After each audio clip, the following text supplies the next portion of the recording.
क्या आपके सपनों की भी पढ़ाई सिर्फ इस वजह से अधूरी रह जाएगी क्योंकि आपके पास पैसा नहीं है? अगर आपके पास टैलेंट है, अगर आपके पास जज़्बा है, तो अब पैसा आपके रास्ते की रुकावट नहीं बनने वाला है। क्योंकि सरकार लेकर आ गई है पीएम विद्यालक्ष्मी योजना। अगर आप भी एक छात्र हैं, तो आपको भी 10 लाख रुपए ज़रूर मिलेगा। तो इस वीडियो को पूरा देखें और हम बात करने वाले हैं विस्तार से पीएम विद्यालक्ष्मी योजना के बारे में। सबसे पहले हम जान लेते हैं कि यह विद्यालक्ष्मी योजना चर्चा में क्यों? तो हाल ही में सरकार ने जून 2025 में 82 और बैंकों को इस योजना से लिंक कर दिया है, जिससे कि बच्चों को और ही ज़्यादा आसानी हो जाए। अब छात्रों के लिए शिक्षा लोन लेना बहुत ही आसान बना दिया गया है। इस प्रक्रिया में एक पोर्टल पर लोन प्लस स्कॉलरशिप की सुविधा दोनों उपलब्ध करवा दी गई। अब जान लेते हैं पीएम विद्यालक्ष्मी योजना है क्या?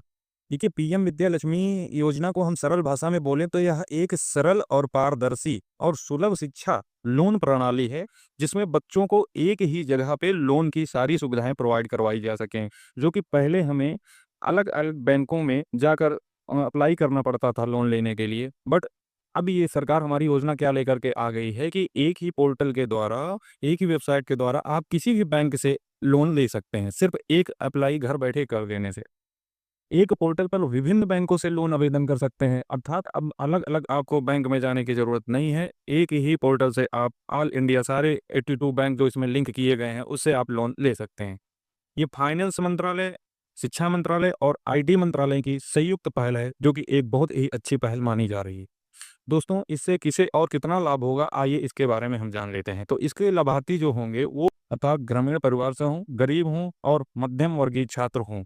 इसमें 82 प्लस बैंक को और एनबीएफसी विकल्प भी जोड़ा गया है। एनबीएफसी विकल्प क्या होता है, आइए थोड़ा-सा जान लेते हैं। दोस्तों देखिए, एनबीएफसी जो होता है वो नॉन बैंकिंग फाइनेंशियल कंपनी होती हैं, जो कि बैंक का दर्जा उनको नहीं मिला बट फाइनेंशियल कार्य वो कर सकते हैं। वो आरबीआई के अंडर आते हैं। तो उनके द्वारा भी लोन प्राप्त किया जा सकता है। इसके लिए ऑनलाइन आवेदन किया जा सकता है, कोई भी ऑफलाइन कहीं जाने की ज़रूरत नहीं है। आप घर बैठे ऑनलाइन आवेदन कर सकते हैं और अपनी रिक्वेस्ट को ट्रैक भी कर सकते हैं, घर बैठे ही। कुछ मामलों में इसमें ब्याज सब्सिडी भी दी जाती है, अर्थात भारी मात्रा में ब्याज में छूट भी प्रोवाइड करवाई जाती है इसमें। अब इसकी बात कर लेते हैं कि एलिजिबिलिटी क्राइटेरिया क्या है। देखिए, इसमें एलिजिबल वो लोग होंगे जो कि भारतीय होंगे। दूसरी बात कि वो छात्र 12 की पढ़ाई अपनी पूरी कर चुका हो और आगे चल के कहीं नेक्स्ट ग्रेजुएशन या कहीं भी हायर कॉलेज में वो एडमिशन लिया हो।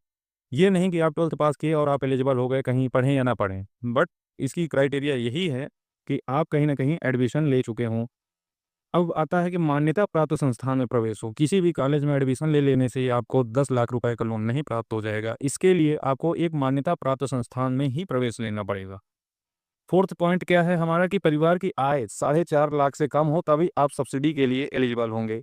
देखिए, इसकी आवेदन प्रक्रिया की बात कर लें तो इसको www.vidyalakshmi.co.in पर रजिस्ट्रेशन करने के लिए ये पोर्टल बनाया गया है, जहाँ पे आप जा करके CELAF फॉर्म भर देंगे और फिर बैंकों और योजनाओं का चयन करेंगे। आपके पसंदीदा अपना बैंक चूज़ कर लेंगे बैंकों की लिस्ट में और जो बैंक आपको पसंद हो उसको चूज़ करके आप लोन के लिए अप्लाई कर सकते हैं।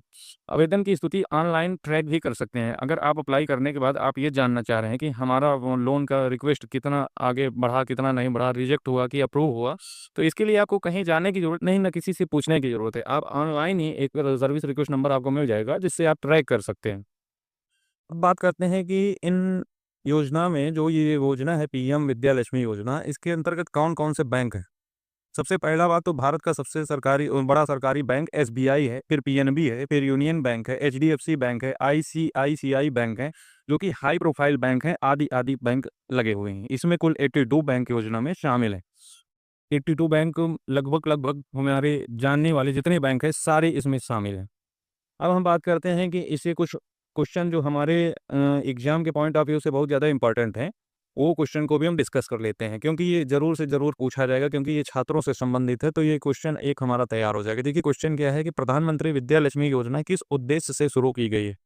पहला है मुफ्त कोचिंग, ऑप्शन नंबर 2 है शिक्षा ऋण की सुविधा एक पोर्टल पर उपलब्ध कराने के लिए, ऑप्शन नंबर सी है सरकारी नौकरी देने के लिए, ऑप्शन नंबर डी है स्कूल भोजन योजना। Option number B is the correct answer.